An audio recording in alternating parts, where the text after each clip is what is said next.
Mathematics comes up often in our discussions with Muslims. So-called mathematical marvels or mathematical miracles of the Quran are one of the favorite topics of many Muslim apologists. Further, if you're a Christian, I'm sure you've seen a certain criticism of your beliefs.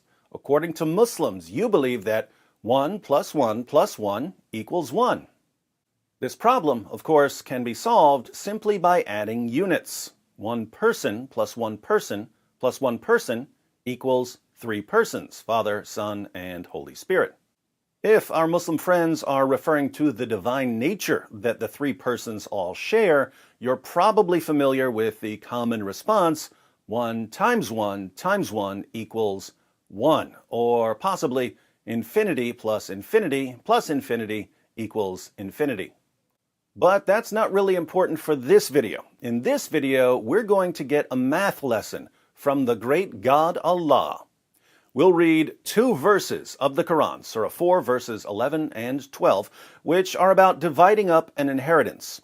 Now, unless you're a lawyer who deals with contracts, this passage is going to be confusing at first, but it will eventually make sense, especially when we insert some numbers. Once we insert some numbers, we'll see a true mathematical miracle. Let's read the verses. Surah 4, verse 11. Allah commands you, as regards your children's inheritance, to the male, a portion equal to that of 2 females. If there are only daughters, 2 or more, their share is 2/3 of the inheritance. If only one, her share is a half. For parents, a 1/6 share of inheritance to each if the deceased left children. If no children and the parents are the only heirs, the mother has 1/3. If the deceased left brothers or sisters, the mother has a 1/6. The distribution in all cases is after the payment of legacies he may have bequeathed or debts. A legacy would be if he left some money to his local imam or something. You know not which of them, whether your parents or your children, are nearest to you in benefit. These fixed shares are ordained by Allah, and Allah is ever all-knower, all-wise. Surah 4, verse 12. In that which your wives leave, your share is a half if they have no child, but if they leave a child, you get a 1/4 of that which they leave, after payment of legacies that they may have bequeathed or debts.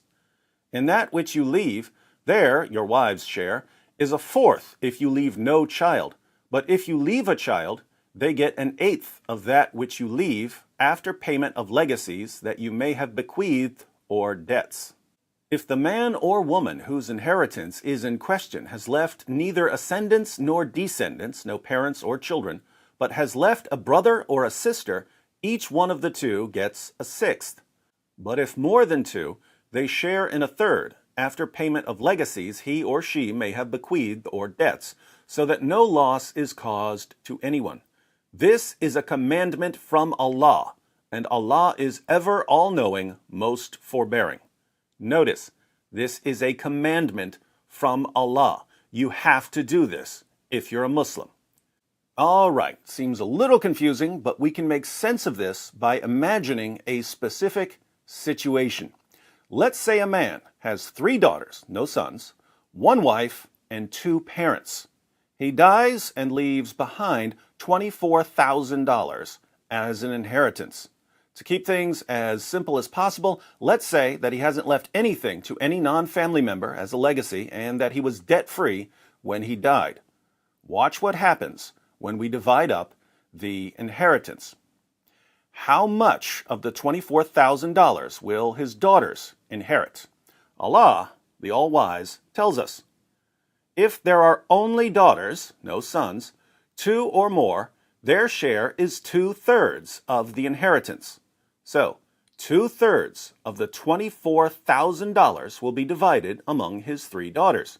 1/3 of $24,000 is $8,000. 2/3 of $24,000 is $16,000. $16,000 goes to the daughters. No problem there. How much goes to the parents? Allah, the All-Wise, tells us, For parents, a sixth share of inheritance to each if the deceased left children. The deceased did leave children, 3 daughters, so each parent gets a sixth of the inheritance. 1/6 of $24,000 is $4,000. So the mother gets her sixth of the inheritance, $4,000, and the father gets his sixth of the inheritance, $4,000. So far, so good. How much does the wife get? Once again, Allah, the All-Wise, has the answer. In that which you leave, there, your wife's share, is a fourth if you leave no child. But if you leave a child, they get an eighth of that which you leave after payment of legacies that you may have bequeathed or debts. Since the man has children, 3 daughters, his wife gets an eighth of the inheritance. 1/8 of $24,000 is $3,000. So, $3,000 goes to his wife. Now let's put all of this together. The daughters receive $16,000.